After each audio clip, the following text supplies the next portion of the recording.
You know that moment when your entire world shatters with just a few whispered words? When everything you believed about love, trust, and your future crumbles in the span of 30 seconds. I lived that moment, and I'm going to tell you exactly how it felt to discover that the man I just married, the man I'd given my heart, my body, my entire future to, was nothing more than a predator in a wedding suit.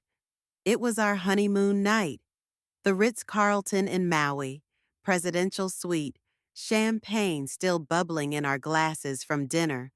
I was lying in that enormous bed, silk sheets against my skin, pretending to sleep. We'd been joking earlier about how I sleep like a stone, how nothing could wake me once I was out. He'd laughed, kissed my forehead, called me his sleeping beauty. God, even now, remembering his voice saying those words makes my stomach turn. The clock read 12:47 a.m. when his phone started buzzing. Not once, not twice, 7 times in rapid succession. The kind of urgent buzzing that cuts through the romantic haze of a honeymoon night like a knife through silk. I felt him tense beside me, felt the bed shift as he carefully, quietly slipped out from under the covers. I should have stayed put. I should have kept pretending to sleep, but something in the way he moved, so careful, so deliberate, like he was trying not to wake a wild animal instead of his new wife, made every instinct I had scream danger. So I followed him. The balcony doors were barely cracked, just enough for him to slip through without making a sound. The ocean breeze was warm against my skin as I pressed myself against the wall beside the door, heart hammering so hard I was sure he'd hear it over the waves crashing below. And then I heard his voice, my husband's voice, the same voice that had promised to love and protect me just hours earlier. But now it was different, cold, calculating, empty of all the warmth I thought I knew. Yes, she trusts me completely, like a damn puppy, actually. In a few months, everything will be in my name. The house, the accounts, the trust fund her grandfather left her. All of it. I swear to you, in that moment, I felt my heart actually stop. Not metaphorically.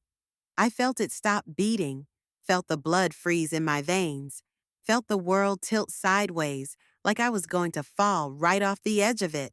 Because this wasn't about another woman. This wasn't about sex or romance or some passionate affair. This was about money, my money. And the man I just promised to spend my life with was talking about me like I was some kind of mark in a con game. But it got worse. Oh God, it got so much worse because then I heard the second voice, a woman's voice, tinny through the speakerphone, but clear enough that every word cut into me like broken glass. Perfect. Make sure she signs the foundation documents after the honeymoon. We need her signature to move the money quietly through the charity channels. Once everything's transferred, we can clean out the accounts and disappear. She'll be left holding the bag for tax evasion and fraud. By the time anyone figures out what happened, we'll be long gone. The foundation documents, the ones he'd been so excited about, the ones he said would help us give back to the community together, the ones that would make us a power couple for good in the world. All lies, every single word of it. I pressed my hand over my mouth to keep from screaming, from sobbing, from making any sound that would give me away, because I realized in that moment that I wasn't just married to a thief. I was married to someone who was planning to frame me, to make me the fall guy for their crimes while they disappeared with my inheritance. The rage that hit me then was unlike anything I'd ever felt. It was white hot and consuming, burning through my chest like acid. This man had studied me, learned my weaknesses, my trusting nature, my desire to do good in the world. He'd used my own kindness against me, turned my love for him into a weapon to destroy my entire life. And if she gets suspicious, his voice again, casual, as if they were discussing the weather instead of ruining someone's life. She won't. Look at her. She's been sheltered her whole life, never had to worry about money or real problems. She believes in fairy tales and happy endings. Besides, you've got her wrapped around your finger. She'd probably sign divorce papers if you told her it was for charity. They laughed, both of them, laughed at my naivety, my trust, my love, laughed at how easy I was to manipulate. And in that laughter, I heard my own death sentence. Not physical death, but the death of everything I thought I was, everything I thought my life would be. I managed to slip back into bed before he returned, somehow forced my body to lie still and my breathing to stay even when he kissed my forehead and whispered, "Sweet dreams, my love," into my hair. But sleep? Sleep was impossible. I lay there for 6 hours, staring at the ceiling, while the man who was supposed to protect me slept peacefully beside me, probably dreaming about all the ways he was going to destroy my life. Let me tell you something about betrayal, the real soul-crushing kind. It doesn't just hurt, it rewrites your entire history. Every memory becomes suspect. Every sweet moment gets poisoned by the knowledge that it was all performance. Every I love you becomes evidence of how stupid, how gullible, how pathetically easy to fool you were. I started remembering things differently that night. How we met at that charity gala. Was it really chance? Or had he been watching me? How he'd asked so many questions about my family's finances early on. Was he just interested, or was he gathering intelligence? How he'd insisted on handling our wedding planning budget. Was he being helpful, or was he already practicing for when he'd control all my money? The way he'd bonded so quickly with my conservative father, agreeing with every political opinion, every business philosophy. The way he'd been so understanding when my grandmother died and left me her estate. The way he'd suggested combining our bank accounts for simplicity right after the engagement. Every single thing that had made me think he was perfect for me had actually been him building the trap I was now caught in. By morning, I had a choice to make. I could confront him, demand answers, probably watch him lie to my face with those same warm eyes and that same loving voice. Or I could play his game better than he was playing it. I could become the actress he thought I already was and turn his own manipulation against him. I chose war. When he woke up, I was already dressed, smiling, playing the part of the blissful new bride. "Good morning, husband," I said, and the word tasted like poison in my mouth. But I made sure my voice was honey sweet, my smile bright enough to blind him to what was really going on behind my eyes. "How did you sleep, beautiful?" he asked, pulling me down for a kiss that made my skin crawl. "Like a stone, just like always." I lied. "I'm so excited about today. And those foundation documents you mentioned, I can't wait to look them over and get them signed." The flash of satisfaction in his eyes told me everything I needed to know. He thought he was so close to winning. He had no idea the game had changed completely. I spent that day playing tourist in paradise while building a case against the man I'd married. I excused myself to the bathroom to text my cousin Maya, the one person in my family who worked in cybersecurity, the one person who might believe me without thinking I'd lost my mind. "I need help. Can't explain over text. Can you run a deep background check on Michael? Bank records, phone records, everything. I think I'm in danger." Her response came back in minutes. "What happened? Are you safe?" "For now. but I think my husband is planning to steal my inheritance and frame me for fraud.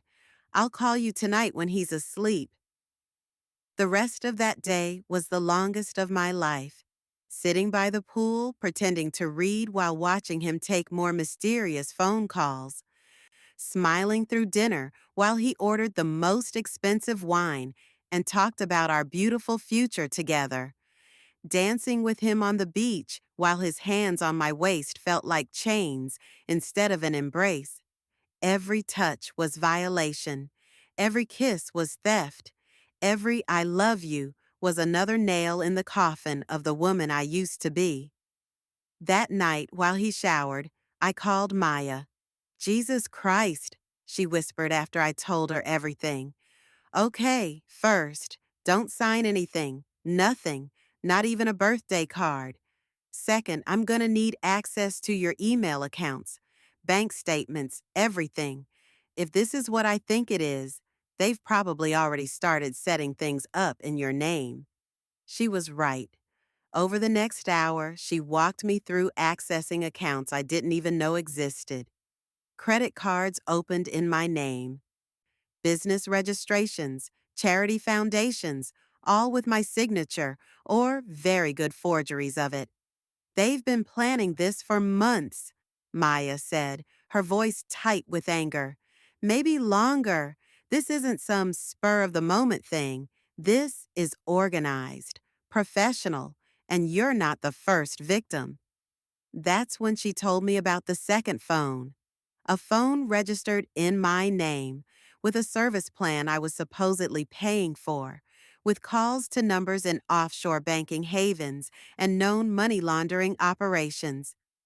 If this goes south, Maya said quietly, if they execute this plan, you won't just lose your money, you'll go to prison.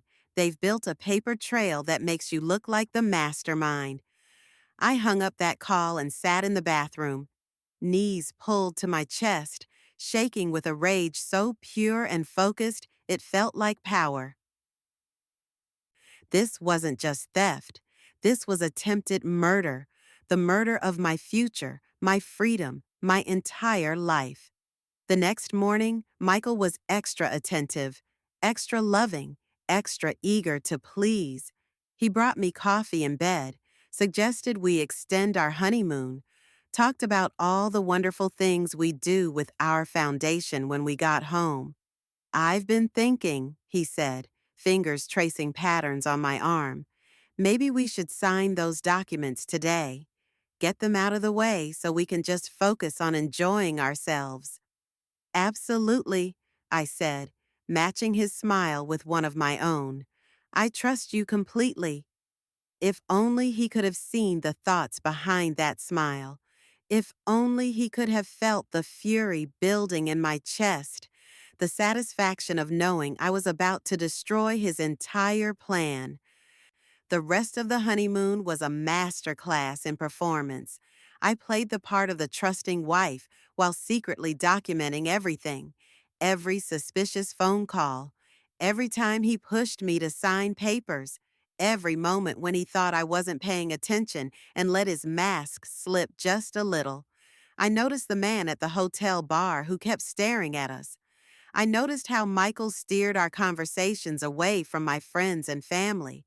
I noticed how he kept suggesting we simplify our lives by cutting ties with people who might ask too many questions. Most of all, I noticed how good he was at this, how practiced, how comfortable he seemed with lying to someone who loved him. It made me wonder how many other women there had been, how many other lives he'd destroyed, how many other hearts he'd shattered just to line his pockets. Maya worked around the clock while I was gone, building a case that would not only expose Michael, but bring down the entire operation. Because that's what this was, an operation. Michael wasn't working alone. He was part of a network that targeted wealthy, trusting women, married them, and then systematically destroyed their lives. The night before we came home, I made one last discovery. I found a burner phone hidden in his suitcase. The texts on it made my blood run cold. Target secured. Moving to final phase. She suspects nothing. Good. Remember, once the money is moved, you disappear. New identity, new life. She takes the fall for everything. What if she figures it out? She won't. But if she does, we have contingencies. Accidents happen, especially to distraught women who've discovered their husband's betrayal. They were talking about killing me. If their frame job didn't work, if I somehow escaped the legal trap they'd set, they were prepared to make me disappear permanently. I took photos of everything, every text, every call log, every piece of evidence that proved this man I'd married wasn't just a thief. He was a predator who saw my life as expendable. The flight home was surreal. Michael held my hand, pointed out clouds, talked about redecorating the house. He was planning our life together while simultaneously planning my destruction. The cognitive dissonance was staggering, but I had a plan too. I spent the week after our return playing the perfect newlywed while secretly organizing the most devastating confrontation of his life. I reached out to both our families, suggesting a welcome home dinner to celebrate our marriage. I made sure everyone would be there: his parents, my parents, our siblings, grandparents, aunts, and uncles. Everyone who had celebrated our love story would be there to witness its destruction. Maya helped me set up recording equipment throughout the house. We prepared documents, bank statements, phone records, everything we'd need to expose the entire operation. We contacted the FBI, who were already investigating the network Michael was part of. The night of the dinner, I stood in my kitchen, looking at the woman in the reflection of the window. She looked the same as the bride who'd walked down the aisle 3 weeks earlier, but everything inside was different. That woman had been naive, trusting, full of hope. This woman was forged in betrayal and tempered by rage. This woman was dangerous. Michael was upstairs getting dressed, probably congratulating himself on how well his plan was working. In a few hours, I was supposed to sign the final documents that would transfer my inheritance into accounts he controlled.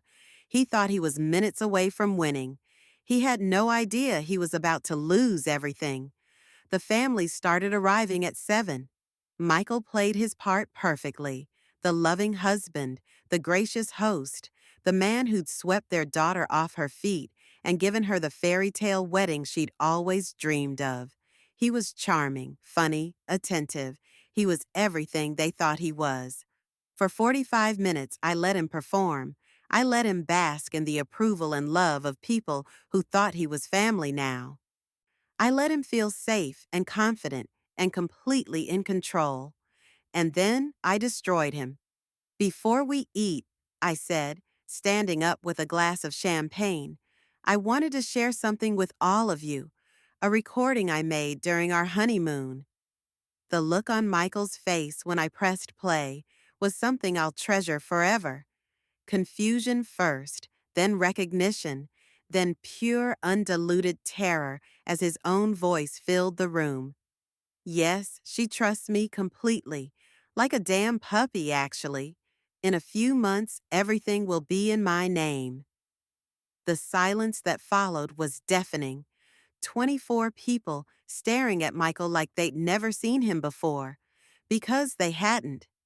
They'd been seeing a performance, and now they were meeting the real man. But I wasn't done. I played the recording with the woman's voice. I showed them the bank statements, the forged documents, the fake charities.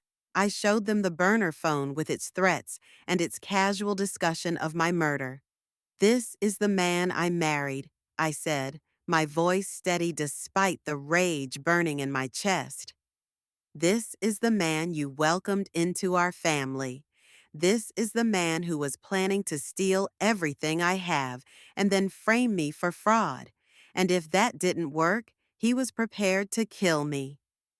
Michael tried to deny it. Of course he did. He called it a misunderstanding, claimed the recordings were taken out of context, said I was having some kind of breakdown.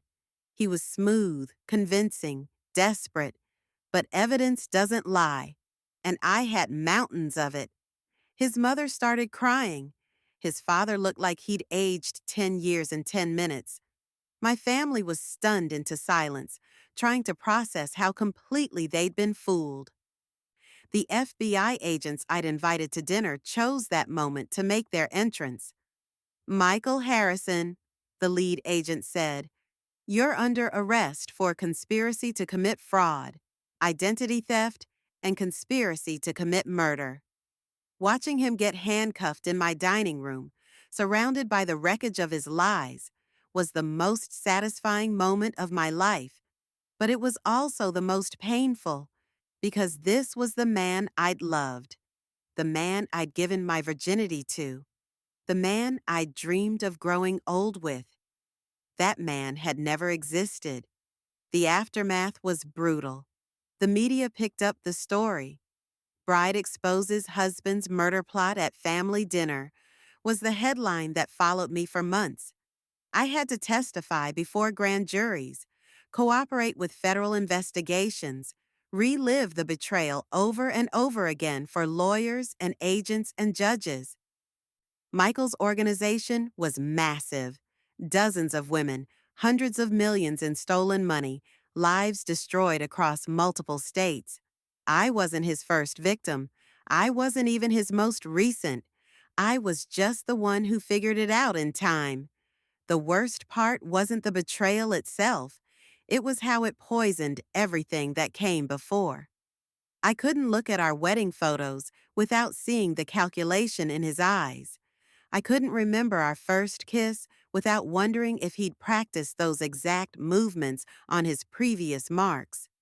I couldn't think about the nights we'd made love without feeling sick at the knowledge that he'd been planning my destruction even as he held me. Michael got 15 years in federal prison. His accomplices got similar sentences. They froze assets worth over $50 million. But none of that gave me back my ability to trust, to love freely, to believe in happy endings. For months after the trial, I was a ghost. I went through the motions of living. I got up, went to work, came home, went to sleep. But inside, I was hollow. The rage that had sustained me through the investigation and trial burned out, leaving nothing but ashes and the echo of betrayal. I thought I was broken forever. I thought he'd stolen more than just money. He'd stolen my ability to ever be happy again. I was wrong. The healing started slowly, with a phone call from a victim's advocate who suggested I speak at a conference about financial abuse. I almost said no. I didn't want to relive it, didn't want to be defined by what had been done to me. But then I thought about all the other women who might be sitting in honeymoon suites right now, listening to their new husbands plan their destruction. Women who might not have a cousin in cybersecurity. Women who might not figure it out in time. So I spoke, and in telling my story, I found my power again. That first speech led to others. I started working with organizations that helped victims of financial abuse. I lobbied for stronger laws, better protections, more resources for women caught in these schemes. And somewhere along the way, I met David. He was a financial crimes investigator who'd worked on my case, professional, thorough, angry on behalf of victims in a way that felt genuine rather than performative. We started having coffee after meetings, then dinner, then long conversations about justice and healing and how to rebuild trust after it's been shattered. David knew my story. He'd seen the evidence, read the transcripts, watched the recordings. He knew exactly what had been done to me and how completely I'd been betrayed. And somehow, impossibly, he loved me anyway, not in spite of what I'd been through, but including it. He saw my caution as wisdom, my hypervigilance as strength. He understood why I needed to verify everything, why I had trust issues, why sometimes I'd wake up in a panic, thinking I was back in that hotel room, listening to my husband plan my murder. Our relationship developed slowly, carefully, with complete transparency. He showed me his financial records without being asked. He introduced me to his family early. He never pushed, never pressured, never made me feel like my trauma was something to get over quickly so we could move on. When he proposed, 3 years after Michael's sentencing, he didn't do it with a surprise. He told me he wanted to marry me, asked if I wanted that too, and when I said yes, we planned everything together. No secrets, no surprises, no room for deception. Our wedding was small, intimate, witnessed by people who'd helped me rebuild my life. Maya was my maid of honor. The FBI agent who'd arrested Michael walked me down the aisle since my father had passed the year before. It was nothing like my first wedding. No fairy tale venue, no elaborate dress, no fantasy about perfect love. But it was real. And after everything I'd been through, real was worth more than perfect. We have a daughter now. Emma is 3 years old, fearless in the way that children are when they grow up knowing they're safe and loved. Sometimes I watch her playing, completely trusting that the adults in her life will protect her, and I feel both grateful and terrified. Grateful that she has what I lost. Terrified of all the ways the world might try to hurt her. But I also know that when she's old enough, I'll teach her what I learned. I'll teach her to verify before she trusts, to investigate before she invests, to protect herself even from people who claim to love her, not because I want her to be cynical, but because I want her to be smart. Last month, David came home with a case file that made my blood run cold. The same financial patterns, the same fake charity schemes, the same sophisticated operation that had targeted me. Michael's old partner, the woman whose voice I'd heard on that balcony, was out of prison and back in business. I think they're targeting someone new, David said. Young, wealthy, recently graduated from college. They've been setting her up for 6 months. I looked at the surveillance photos, the financial records, the pattern of manipulation that was so familiar. It felt like looking into a mirror. What do you need from me? Are you sure? This could bring up a lot of, David, I interrupted. This is what I do now. This is why I survived what I survived. Because that's what I've learned about trauma, about betrayal, about having your life destroyed by someone you trusted. It doesn't just break you. If you let it, if you choose to let it can also forge you into something stronger than you ever imagined possible. The woman they're targeting now doesn't know what's coming. She's probably planning a wedding, picking out flowers, dreaming about her future with a man who sees her as nothing more than a paycheck. She has no idea that her fairy tale is actually a nightmare, but she has something the old me didn't have. She has someone who's been there, who's survived it, who knows exactly how these predators think and operate. She has someone who's turned her pain into power and is ready to use that power to protect other women. Tomorrow, David and I are flying to Chicago to warn her, to show her the evidence, to help her see through the lies, to give her the choice I almost didn't get to make. I don't know if she'll believe us. The woman I was 5 years ago probably wouldn't have. Love makes you blind, and trust makes you stupid. And sometimes it takes the shock of betrayal to wake you up to reality. But I have to try, because that's what you do when you've been given a second chance at life. You use it to save others. Michael writes to me sometimes from prison, letters full of apologies and explanations and requests for forgiveness. I don't read them. I have Maya screen my mail and throw them away unopened. Not because I'm still angry, though part of me always will be, but because forgiveness isn't something you give to someone else. It's something you give to yourself. And I forgave myself a long time ago for being trusting enough to fall for his lies. Some people think forgiveness means reconciliation, means letting someone back into your life, means pretending the hurt never happened. But I've learned that forgiveness can also mean letting go of the power someone has to hurt you further. It means refusing to let their actions continue to define your life. I forgave Michael by building a life he could never touch, never destroy, never poison with his lies. I forgave him by turning his greatest weapon, my trust, into my greatest strength. I forgave him by becoming someone who protects others from people like him. And in doing that, I didn't just survive his betrayal. I transcended it. Tonight, as I finish telling you this story, Emma is asleep upstairs, safe in her bed, surrounded by people who would die before they'd let anyone hurt her. David is reviewing case files, preparing to save another woman from the nightmare I lived through. Maya is monitoring networks, tracking down financial predators, using her skills to protect the innocent. And I'm here, sharing my story with you, because somewhere out there is a woman who needs to hear it. Maybe she's on her honeymoon right now. Maybe she just got engaged. Maybe she's just starting to notice red flags that don't quite add up.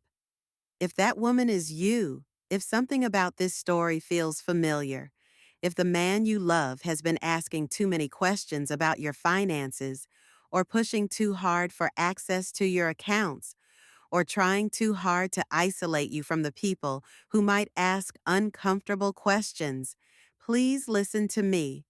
Trust your instincts. Verify everything. Investigate before you commit. Protect yourself even from people who claim to love you, because the words you were never meant to hear might just be the ones that save your entire future. And if someone has already betrayed you, if your trust has been shattered and your life has been destroyed by someone you loved, know this: you are stronger than you think. You will survive this. And if you choose to, you can turn your pain into power and use that power to protect others. That's the real happy ending, not the fairy tale perfect love that was always a lie, but the real complicated, hard-won life you build from the ashes of betrayal. The life where you know exactly who you are and what you're capable of. The life where no one can ever again mistake your kindness for weakness or your trust for stupidity. The life where you are not just a survivor, but a warrior. And warriors don't just endure. They fight back. They protect the innocent. They make sure the predators pay for their crimes. They make sure no one else has to go through what they went through. That's my life now. That's my purpose. That's my revenge against everyone who ever thought they could destroy me. I am still here. I am still fighting. And I will never stop protecting women like the one I used to be, because she deserved better. And so do you. So do all of us.